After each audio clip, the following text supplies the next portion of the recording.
ಬಾಹ್ಯಾಕಾಶದಲ್ಲಿ ಭಾರತ ಇತಿಹಾಸ ನಿರ್ಮಿಸಿದೆ. 41 ವರ್ಷಗಳ ಬಳಿಕ ಬಾಹ್ಯಾಕಾಶಕ್ಕೆ ಭಾರತೀಯನೊಬ್ಬ ಎಂಟ್ರಿ ಕೊಟ್ಟಿರೋದು. ಇವತ್ತು ಸಾಯಂಕಾಲ 4 ಗಂಟೆಗೆ ISS ತಲುಪಿರೋದು ಶುಭಾಂಶು ಶುಕ್ಲಾ.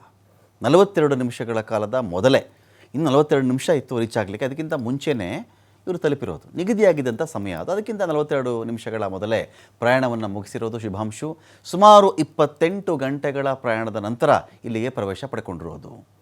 ISSಗೆ ಪ್ರವೇಶ ಪಡೆಯುತ್ತಿದ್ದಂತೆಯೇ ಈ ನಾಲ್ವರಿಗೆ ಸ್ವಾಗತ ಸಿಕ್ಕಿದೆ. ಅಲ್ಲಿ 41 ವರ್ಷಗಳ ಹಿಂದೆ ಬಾಹ್ಯಾಕಾಶಕ್ಕೆ ಹೋಗಿದ್ದಿದ್ದು ರಾಕೇಶ್ ಶರ್ಮಾ. 1984ರಲ್ಲಿ ಸೋವಿಯತ್ ಒಕ್ಕೂಟದ ನೌಕೆಯಲ್ಲಿ ಪ್ರಯಾಣ ಮಾಡಿದರು, ಸುಯೋಜಲ್ಲಿ.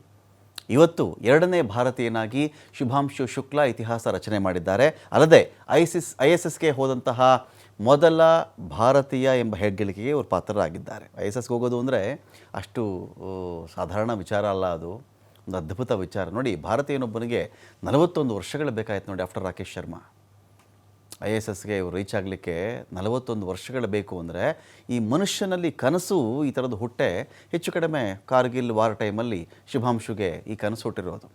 ವಾಯುಸೇನೆಗೆ ಸೇರಿದ್ದು, ವಾಯುಸೇನೆಯಿಂದ ಅಲ್ಲಿಂದ ಆನಂತರದಲ್ಲಿ ಗಗನಯಾನಿ ಆಗಬೇಕು ಅನ್ನೋದು, ಹೀಗೆ ಹಂತವಾಗಿ ಶುಭಾಂಶು ಶುಕ್ಲಾ ಬೆಳೆದಿರೋದಲ್ಲಿ ಶುಭಾಂಶು ಶುಕ್ಲಾ ಸಾಧನೆಗೆ ತಂದೆ ತಾಯಿ ಸಂತಸ ವ್ಯಕ್ತಪಡಿಸಿದ್ದಾರೆ. ಇಲ್ಲಿ ಭಾರತದ ಬಾವುಟವನ್ನು ಹಿಡಿದುಕೊಂಡು ಹರ್ಷ ವ್ಯಕ್ತಪಡಿಸಿದ್ದಾರೆ ಪೋಷಕರು. ಆನಂದ ಬಾಷ್ಪ ಸುರಿಸಿದ್ದಾರೆ ತಾಯಿ ಆಶಾ ಶುಕ್ಲಾ. ಇದೊಂದು ತುಂಬ ಹೆಮ್ಮೆ ಕ್ಷಣ ಅಂತ ಹೇಳಿ ಅವರು ಭಾವುಕರಾಗಿ ಹೇಳಿದ್ದಾರೆ.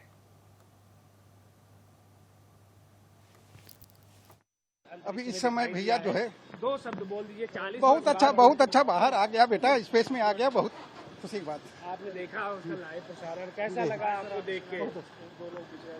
ठीक कैसा लगा सर? बहुत अच्छा लगा, बहुत अच्छा लगा।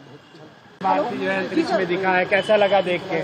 अब कुछ नहीं इस समय बता पाऊंगी मैं। आप भावुक हैं लगा देख के,